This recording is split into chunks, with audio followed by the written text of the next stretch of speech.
So for a quick preview of our lesson for next week, or lessons, I'm going to be talking about helping others. I thought that was very appropriate for our circumstances now in the world. So we're going to look at different ways that we can be empathetic and brainstorm ideas of how we can help people safely.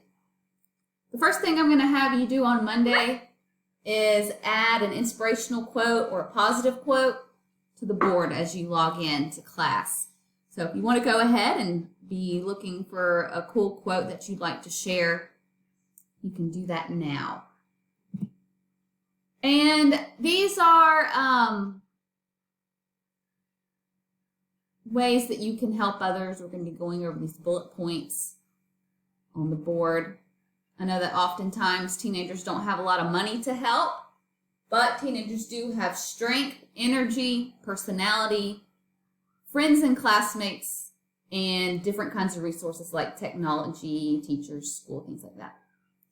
It's going to be fun. It's going to be uplifting, and I can't wait to see you on Monday.